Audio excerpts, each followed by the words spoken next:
Está começando mais um episódio do Horizonte Espírita, o podcast para quem pensa o espiritismo fora da caixa. Aqui comigo, do meu lado, ele, Eric Pacheco. Oi, Eric. Oi, pessoal. Então vamos para mais um podcast. Também está aqui com a gente hoje o Rodrigo Farias. Oi, Rodrigo. Oi, Kátia. Oi, todo mundo. Voltei. Maravilha. Litza Morim. Bem-vinda, Litza. Oi, pessoal. Hoje para falar de um tema que eu adoro.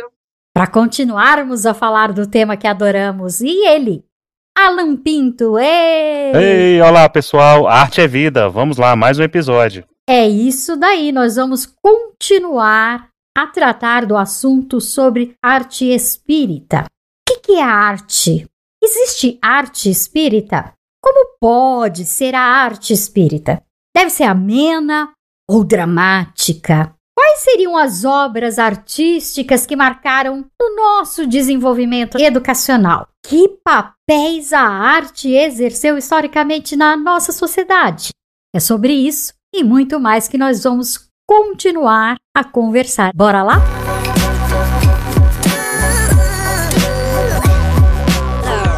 Eu estava pensando sobre essa questão, sobre a arte na história.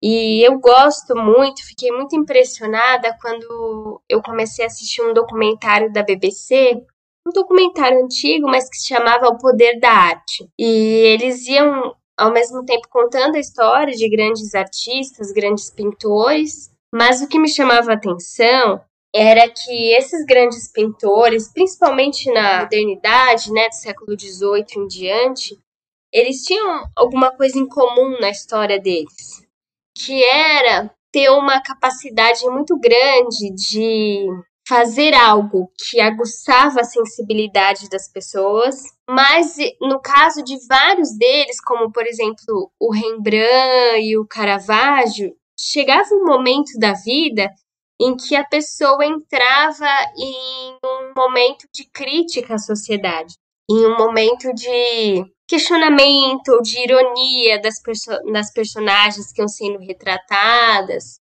Só um exemplo bem curtinho. Eu lembro que o Rembrandt ficou muito famoso, as elites da Holanda gostavam dos retratos dele porque ele conseguia fazer os retratados parecerem pessoas puritanas, sóbrias, que não ostentavam, mas ao mesmo tempo as marcas da ostentação estavam lá.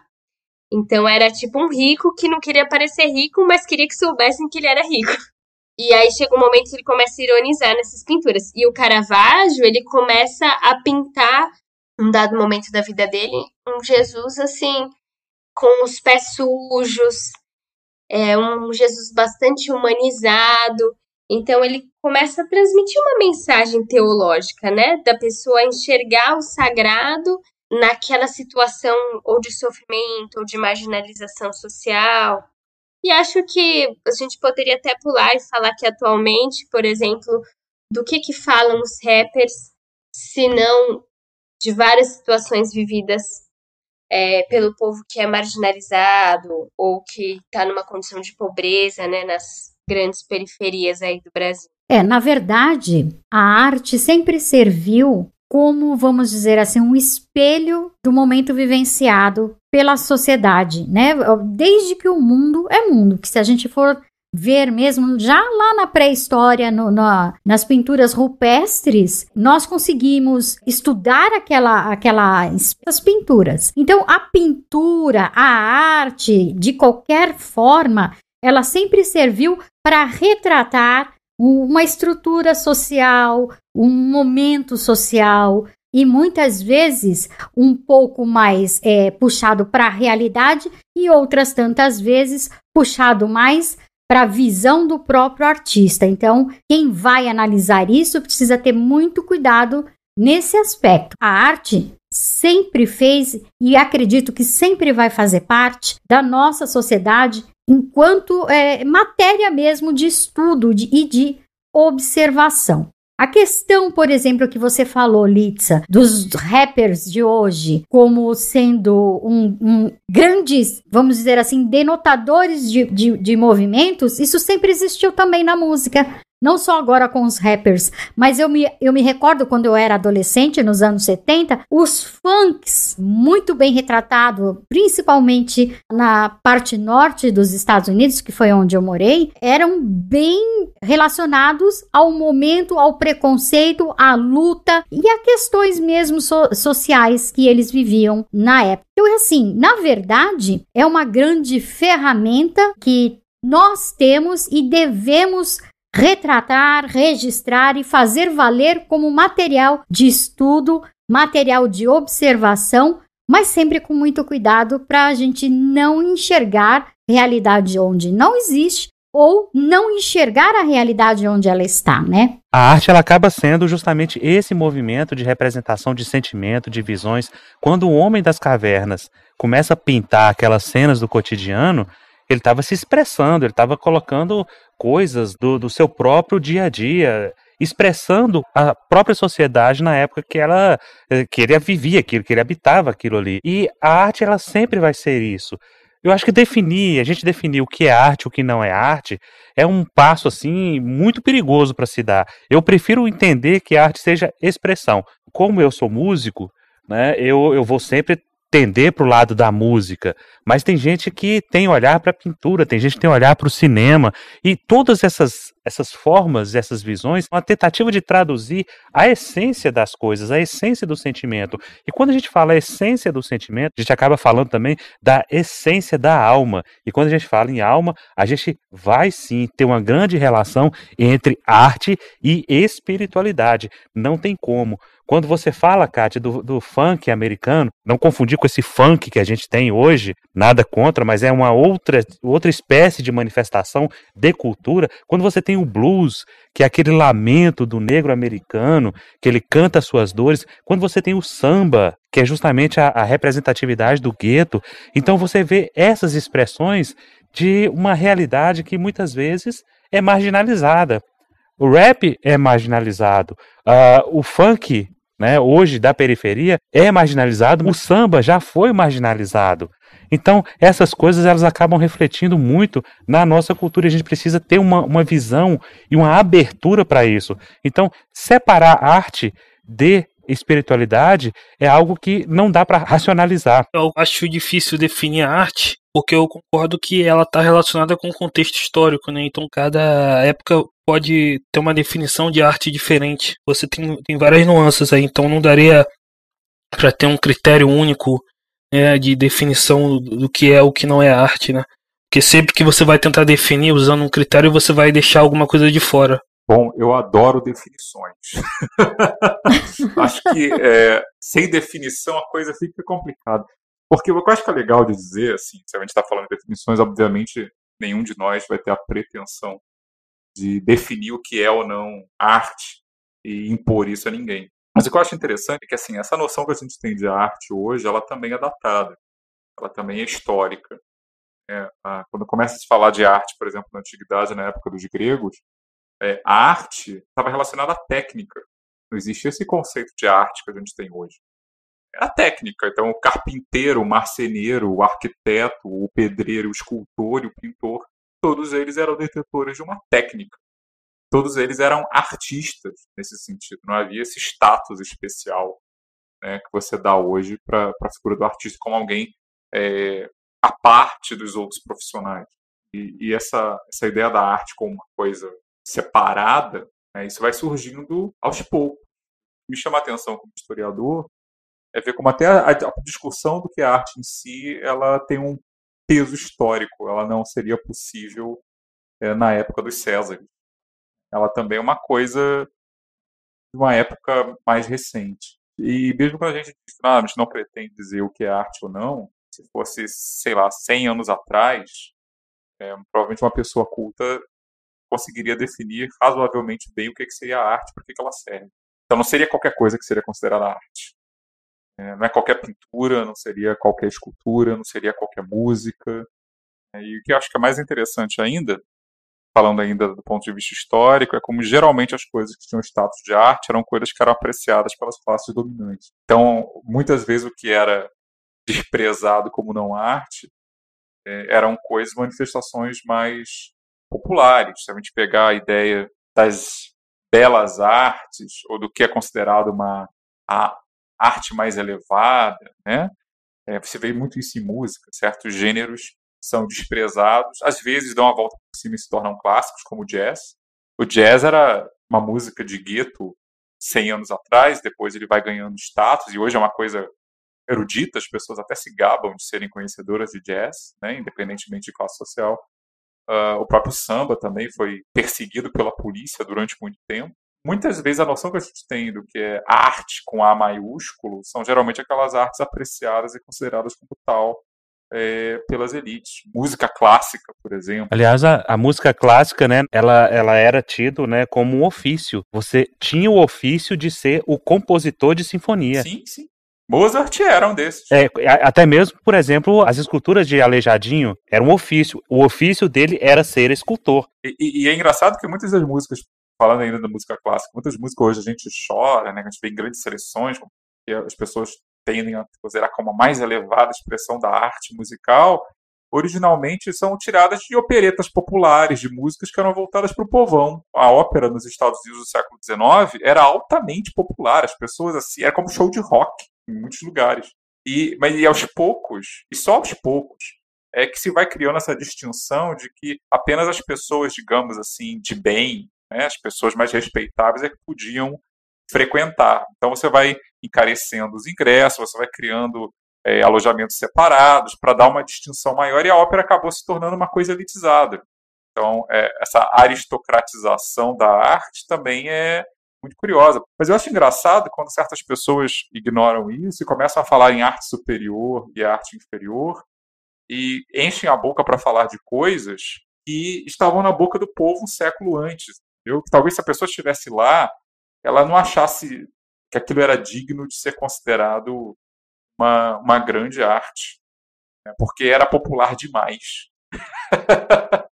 Enfim, era isso, gente. Eu não sou artista, não sou músico, não sei diferenciar o dó do ré e do mi, mas dei aí o meu pitaco histórico. Uma coisa que a Priscila Azeredo, nossa entrevistada no último episódio, chamou bastante atenção era a relação mais ampla entre arte e ética, arte e mundo afetivo, mundo emocional, essas dimensões, às vezes pouco ou não conscientes da vida dos seres humanos, né?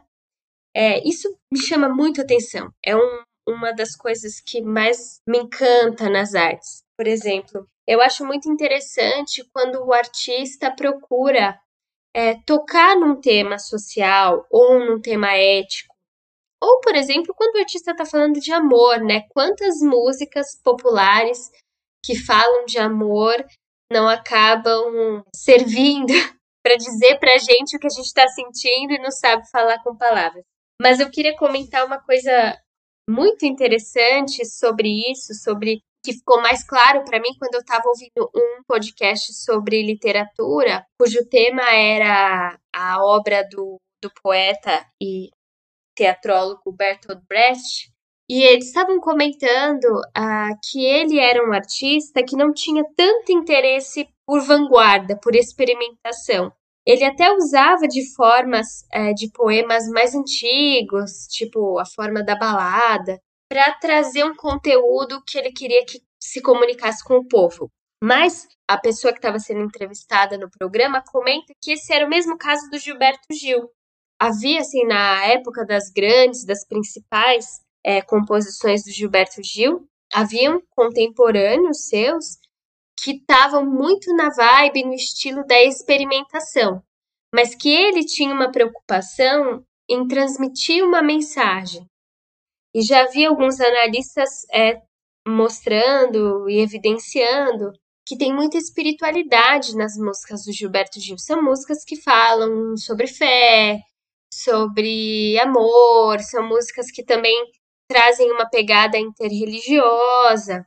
Então, esse tipo de arte me interessa muito e eu acho que seria algo que eu apontaria como o meu desejo que a arte espírita fosse. Que não é uma arte empobrecida, nem uma arte que parece mais uma apostila E nenhuma arte que procura, que é um simulacro de ser feita por santos, né? É muito interessante a arte feita pelos seres humanos, em que às vezes você se confessa, às vezes você mostra suas contradições, você explora a sensorialidade, que às vezes a nossa cultura religiosa, né, não valoriza tanto essa questão do corpo e tal. A última coisa que eu ia falar sobre ainda esse assunto é que o artista querer dialogar com o povo é diferente de um artista que ele só quer ser consumido e vendido. Porque hoje em dia já existem muitos teóricos que estudam a questão da indústria cultural, que produz esse monte de música que é tudo igual, que fala sobre os mesmos temas, que quase usam os mesmos refrões, que eles estão muito mais interessados em vender. Mas isso é um problema que não é de agora, né? Você vai ver sempre alguns estilos, alguns artistas sendo acusados de estar comercializando a arte e etc, né? Você me despertou para uma coisa aqui, Lídia, que eu nunca tinha parado para pensar sobre a espiritualidade nas músicas de Gilberto Gil. Aquela música dele, Se Eu Quiser Falar com Deus, é maravilhosa. Andar com Fé, ele vai falar dos filhos de Gandhi e vai fazer aquela mistura sensacional. Se eu quiser falar com Deus, tenho que ficar a sós.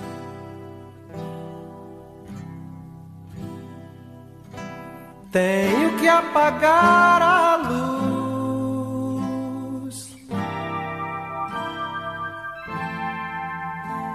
Tenho que calar a voz.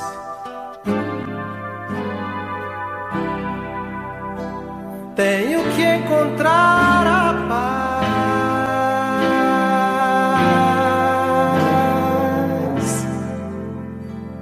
Tenho que folgar os nós dos sapatos, da gravata, dos desejos, dos receios. Tenho que esquecer. E quando a gente fala em arte espírita, pelo menos a arte que a gente vê hoje dentro do meio espírita, a gente começa a pensar que a gente está muito, mas muito, muito distante do que possa ser realmente. E a arte espírita, a primeira coisa que vem à mente é o quê? É literatura. Aí você tem um médium como Chico Xavier com mais de 400 obras, outro médium com mais de 200 obras, mas isso aí representa realmente o que possa ser um espírito de arte.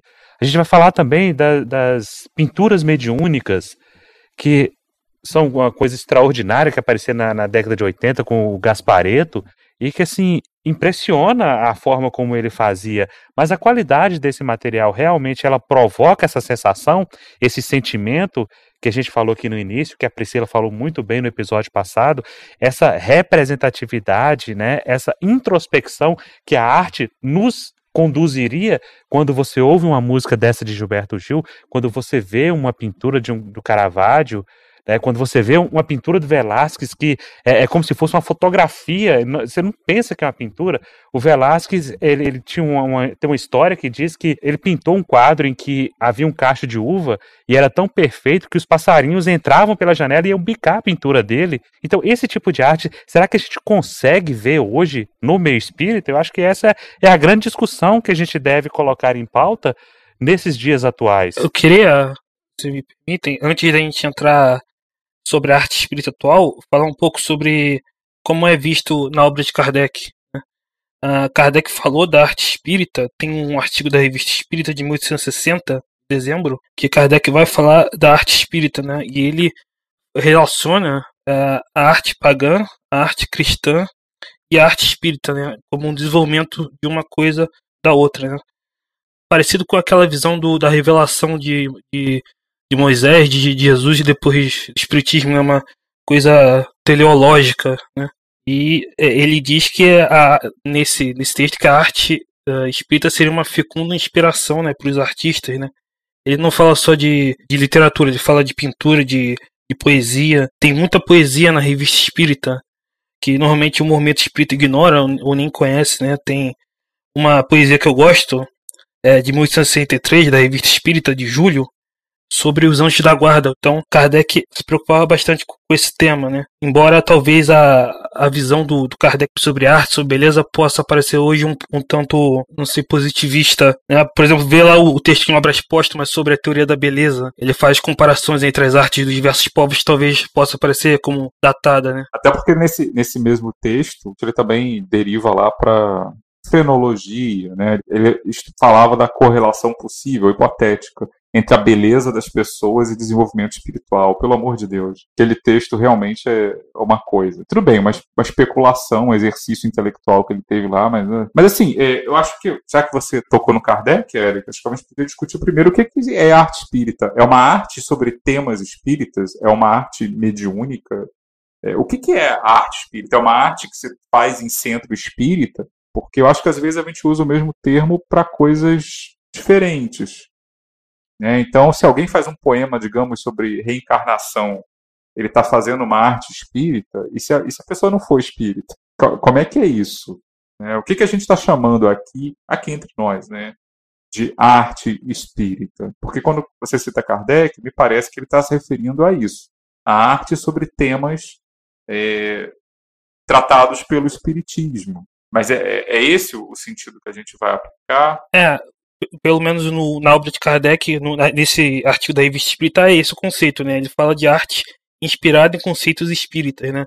Que fala da reencarnação, da mediunidade, enfim. O que não é a visão de hoje, né? Do movimento espírita brasileiro. Na verdade, normalmente o que se chama de arte espírita no movimento brasileiro é mais uma arte cristã, né? Que fala só sobre trechos do Evangelho, que fala sobre coisas do cristianismo, né? Nem toca muito temas espíritas às vezes. Me parece que o que se chama hoje no movimento espírita no Brasil, não sei em outros lugares, mas o que chama de arte espírita é muitas vezes uma arte catequética, né? Você cria uma musiquinha para passar um conceito, usar na evangelização, e parece que é meio isso. Ele estaria mais voltado para uma arte sacra, não é? Que você tem aqueles temas religiosos e você usa aquilo ali para provocar aquele ambiente. Eles falam muito em vibração, né? A tal da vibração. Em nome da vibração é só um violãozinho sendo tocado meio desafinado, com a vozinha mansa, mas a arte ela precisa transcender. E o que eu vejo é que na ideia do Kardec era justamente ter a arte como um instrumento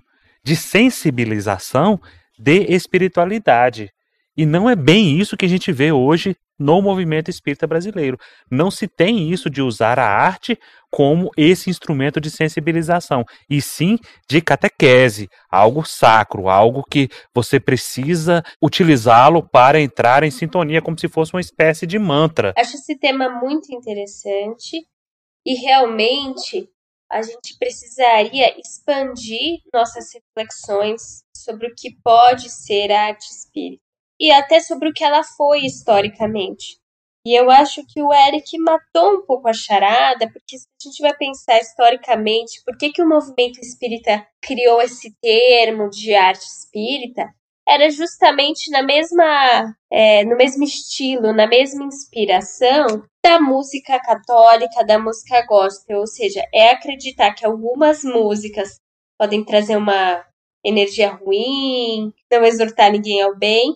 Então você pega um conjunto de músicas que seriam limpas, digamos assim. Na verdade, por exemplo, o evangélico tem o louvor. Esse é o louvor do espírita. É tocar aquele violãozinho com aquela musiquinha branda, calminha, quase baixa, tipo João Gilberto, mas sem nem sequer chegar à pontinha da unha de João Gilberto. Esse é o grande problema. Aí você fala em arte espírita. Aí eu pergunto para vocês, eu vou provocar, claro.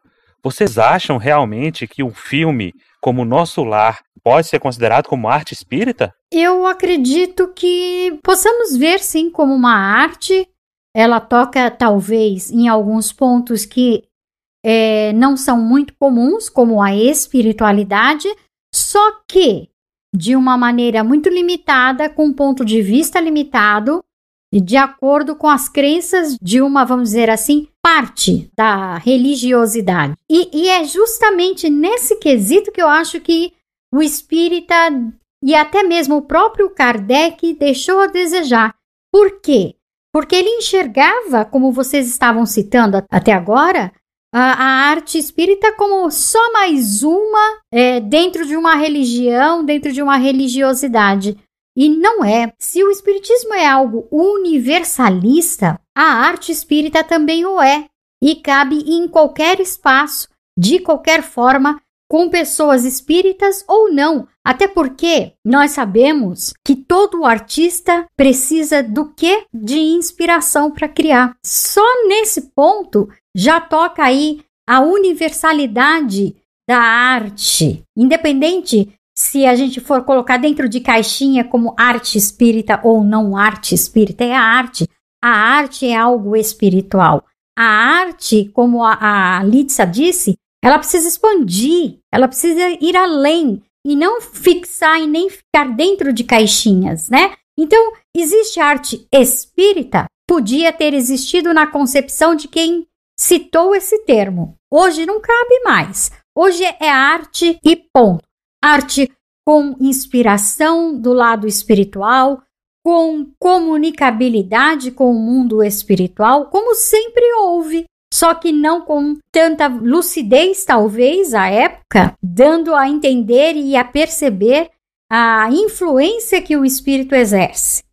O espiritismo vem para explicar essa possível influência. É nisso que a arte se torna espírita. E para por aí. O resto é arte. É assim como eu entendo. Lembrando também que a inspiração, a gente falando de inspiração e de mediunidade, né, não tem como desvincular essas duas coisas, ela não está só dentro do meio espírita. Exato. Toda bela obra, algo que te eleva, algo que te faz pensar. Gente, existem painéis de grafite nas cidades do mundo em que são obras de arte e que te fazem pensar, te fazem refletir, ou uma crítica social, ou um problema que a gente esteja vivendo, certo? E isso a gente sabe. Em algum momento deve ter havido alguma inteligência extracorporal auxiliando o artista, que é esse grande receptor dessas emanações. Você citou aí, né? Você me fez lembrar de Van Gogh, quando pintou aquele céu maravilhoso de Júpiter. Pegar o satélite e observar Júpiter junto com as suas luas, e dá para perceber nitidamente quanto se parecem a pintura com a técnica de Van Gogh e o planeta Júpiter. Então veja, ele não se inspirou? Ele não foi inspirado? Claramente que sim. E assim tantos outros artistas, e como ainda são até hoje.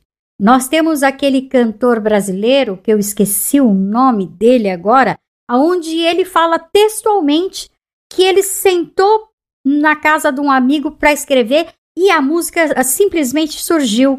E que é uma música maravilhosa que até o final aqui do episódio eu vou tentar lembrar, tá bom? A Paula Fernandes, ela fala isso, né? Tem músicas dela que ela acorda e a letra já tá pronta, e a melodia já tá pronta. E ela tem certeza que aquilo não é dela. E a Paula Fernandes, ela foi, inclusive, muito perseguida nas redes sociais. É lógico, hoje é o linchamento virtual, por parte de pessoas que não entenderam essa colocação dela, de que as letras delas são inspiradas e algumas ela reconhece que não são dela, né? Então isso é muito comum. Alguns artistas têm essa coragem de assumir, né? De falar. Outros não, mas isso não faz diferença. Quando você vê uma obra, você começa a perceber que há algo mais do que simplesmente palavras, do que simplesmente ritmo, do que simplesmente melodia. Há algo mais. Esse algo mais é a espiritualidade que aquela música traz. Lembrei aqui, Tocando em Frente com Almir Sater. Quem é que não lembra dessa música? E ele falou num programa lá da Cultura, eu esqueci o nome do programa, não importa. E ele disse que ele tem... Senhor Brasil. É isso mesmo. Do Rolando Boldrin. Ele tem plena convicção de que a música não foi ele quem escreveu e que ele só serviu de canal. E a música é lindíssima, né? Tocando em Frente.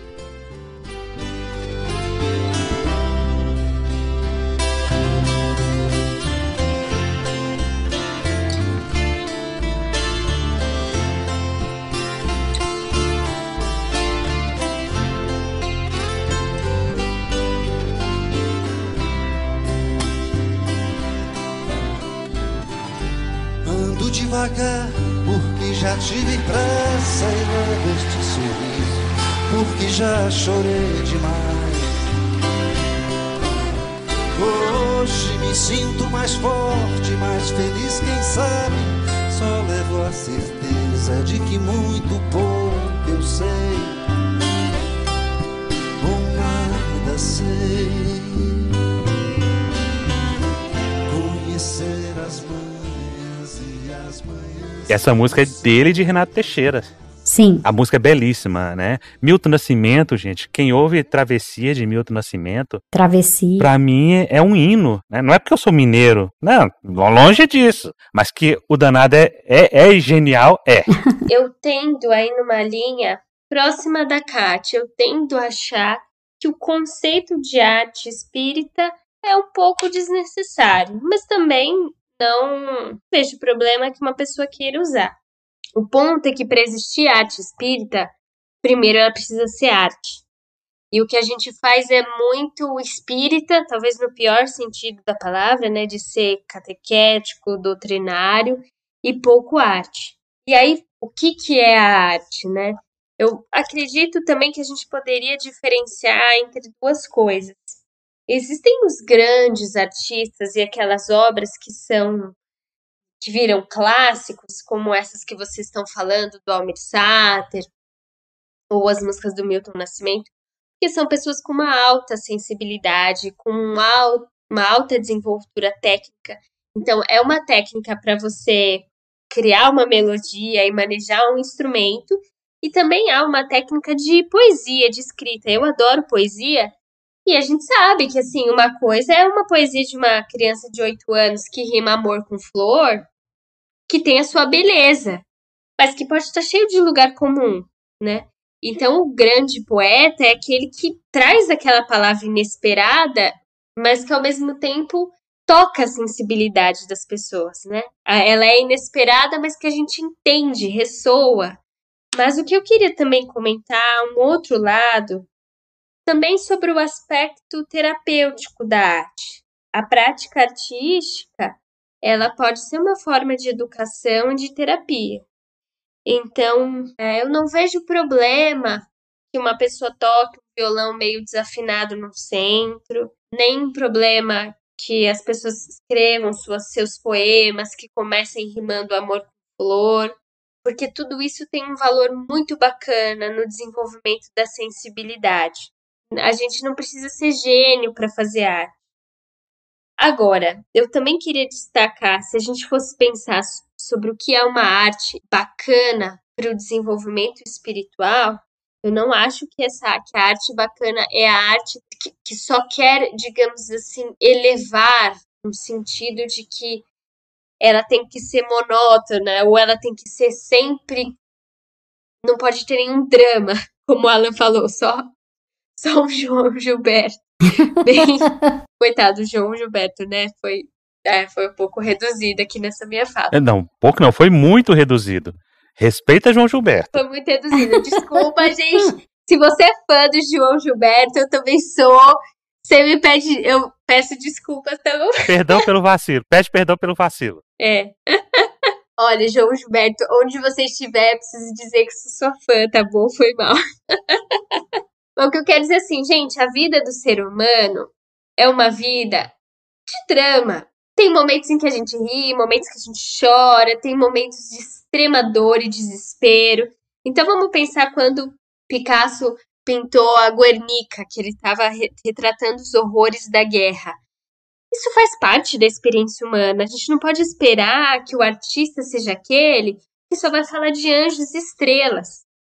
Então, se a arte só retratasse o belo e o elevado, a pessoa que sente angústia, raiva, tristeza, ela ia se sentir uma sozinha, porque ela não ia ver no mundo um reflexo, um espelho daquela experiência. E esses sentimentos fazem parte da experiência humana.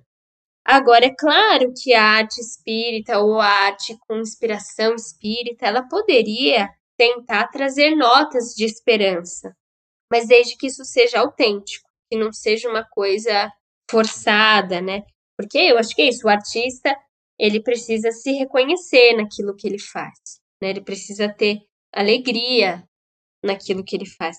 O nosso mundo moderno inventou o funcionário burocrático que faz tudo no padrão e pronto.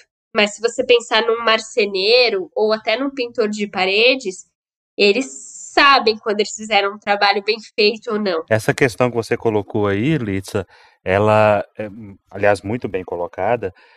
Isso reflete muito a natureza humana.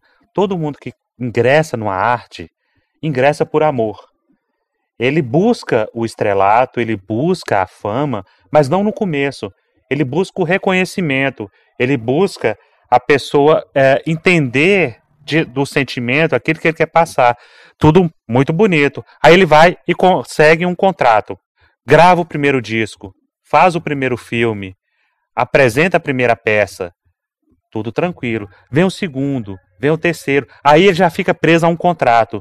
Nisso que ele está preso a um contrato em que ele é obrigado a criar aquele número de peças, aquele número de obras para atender a esse contrato, aí vem a força do sistema e começa a diminuir aquele gênio artístico. Por isso você vê grandes diretores com grandes obras e com diretores de cinema com grandes obras e com obras medíocres. Você vê músicos com grandes discos de estreia maravilhosos, e depois você vê a produção cair de qualidade. Faltou inspiração? Não. Aí começa a entrar o problema da matéria influenciando no espírito. Quando você se vê forçado a fazer algo por obrigação, aí a coisa começa a perder o brilho. E perdendo o brilho, é lógico que você vai perder essa conectividade, ou essa conexão, com as forças superiores. Então esse é o problema que a gente vê na arte como um todo, e a gente pode dizer que também que a gente pode ver isso na arte de um modo geral, na arte espírita. Eu só não sei se a arte espírita precisa estar ligada com os espíritos superiores. Assim, isso pode acontecer, é benéfico que ocorra, mas nós somos espíritos. A arte espírita pode ser nossa, entendeu? É só porque às vezes a gente repete tanto isso vem, sabe, ser espírita é a ligação com os espíritos superiores, que às vezes pode parecer sinônimo, mas a arte espírita não precisa ser mediúnica. Ou, num certo sentido, toda arte é mediúnica, porque é sempre um espírito se manifestando, que pode ser a gente que está encarnado. Eu acho que quando fala assim arte espírita, eu penso logo numa arte mais prescritiva, não meramente descritiva. Ou seja, geralmente, eu falei da arte catequética, né? Ela geralmente tem essa coisa da elevação. Por exemplo, mesmo nos romances espíritas, eu lembro isso muito claramente nos livros de André Luiz, por exemplo, quando alguém está ouvindo uma música e é um personagem representado de maneira positiva, né? A pessoa está vendo um documentário, nunca está vendo um filme qualquer. Né? Você está ouvindo uma música, geralmente é uma música clássica, não é uma música popular. Né? Sempre tem essa coisa de uma arte para elevar. O que eu até entendo, porque assim, você é uma arte mediúnica falando do ponto de vista de espíritos e de guias, então assim, a influência deles se faz mais sentir quando você está em certos estados mentais e não em outros. Eu entendo que seu guia quer falar com você e você está assistindo, digamos, 50 tons de cinza, eu entendo que talvez seja mais difícil. Mas o que eu quero dizer é que eu me pergunto se de repente isso não é extrapolado.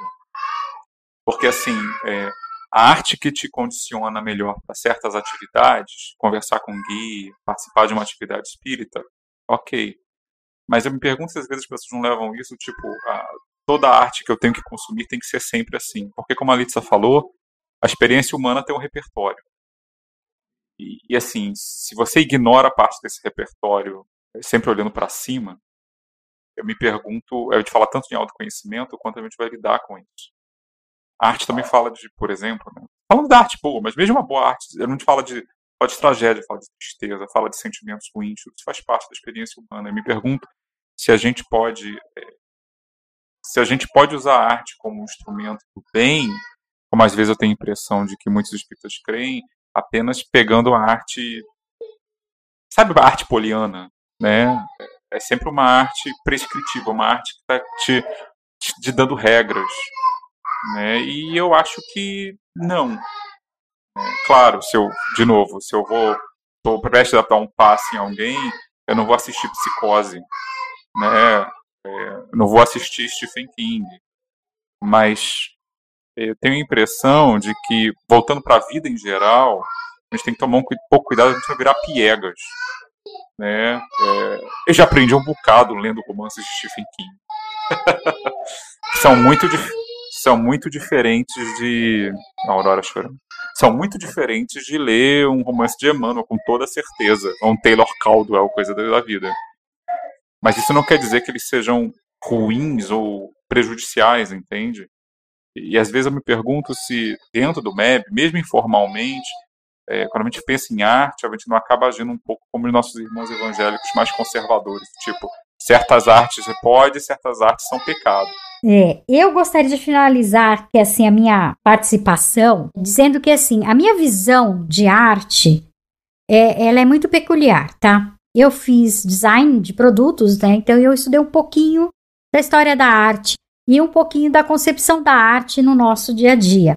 Então, para mim, arte é a capacidade de se observar no momento da história, no momento da nossa trajetória e tirar dela uma ação de qualquer natureza, externando assim através da pintura, através de uma arte cênica, de uma música, não importa, ou até mesmo de uma palestra, ou até mesmo de uma conversa. Uma boa conversa é uma arte. Isso que nós estamos fazendo aqui, nós podemos considerar uma arte. Dessa maneira, nós, ao externarmos, ao deixarmos no mundo essa visão nossa do que é a arte, através da nossa trajetória, a gente está ajudando e se transformando simultaneamente. Nós precisamos observar a arte em todos os momentos da nossa vida, porque a nossa vida é uma arte. Isso que você disse que a gente está fazendo aqui, o podcast, para mim, é uma forma de arte, porque foi a única forma que eu encontrei de me expressar. De expressar as minhas ideias, está aqui, nesse podcast, junto com vocês. Porque eu falei que eu sou músico, mas eu toco muito mal. Eu não sei desenhar, eu escrevo muito mal. Então, a única forma que eu consigo me expressar é através desse mecanismo do podcast. Outras pessoas terão facilidade de fazer isso através das outras formas de arte, de uma escultura, de uma pintura, de um cinema e tal. Mas essa forma de nos conectar, e isso a gente está fazendo, conexão com as pessoas, é que pode ser talvez uma definição simples, mas verdadeira do que seja arte. Então, podcast pode ser arte também, música e tudo mais. Então, tudo aquilo que te leva a ter um movimento de fora para dentro, eu acho que pode ser considerado como arte. É uma colocação leiga de quem percebe as coisas, de fala só de sentimento, mas eu acho que não deixa de ser também. Eu sei que muitos artistas vão discordar de mim, mas é só uma visão muito simplista do que como eu sinto a arte, como eu vejo que seja a arte. Falando da arte produzida no movimento espírita, que ela pode melhorar tanto no aspecto do conceito, né, que se tem de arte e também na produção, né, artística.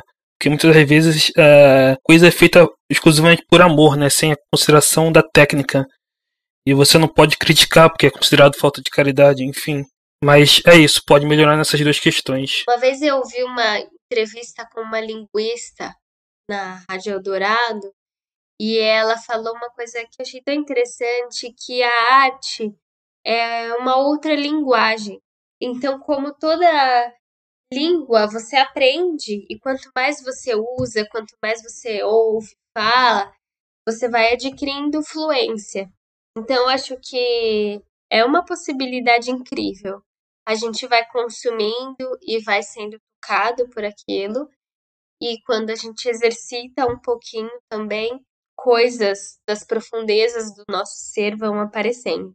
Então eu recomendo, querida ou querido ou querida ouvinte, se você nunca escreveu umas linhas, que tal escrever umas linhas, que tal mexer numa argila, que tal pintar um quadro, porque a gente sente outros aspectos do nosso ser sendo acionados, né? É isso. Eu gostaria de finalizar com um poema, Vida em Branco, da Zélia Duncan, Eu vou deixar o áudio aqui pra gente ouvir lá no finzinho. E assim a gente chega ao final de mais um episódio do nosso podcast Horizonte Espírita. Contamos com a sua audiência, com as suas considerações, seja aonde for, pelo Telegram, pelo site, pelo Instagram. Participe, envie pra gente as suas colocações. Beijão para todos e até a próxima. Um beijão a todos. Então é isso, pessoal. Até a próxima.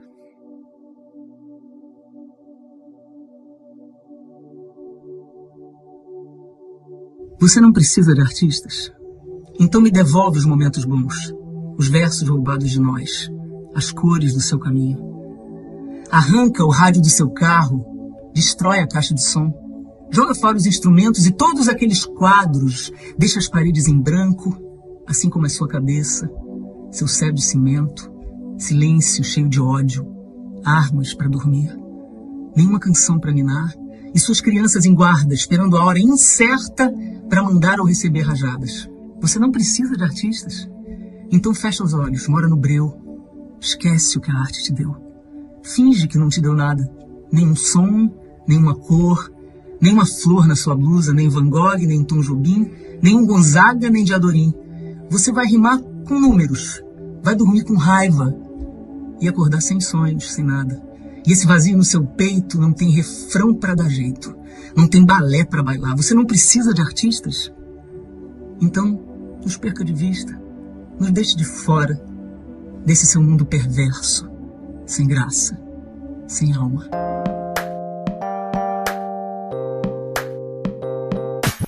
Visite o nosso portal para ouvir outros episódios e conhecer os demais podcasts através do horizonteinfinito.com.br.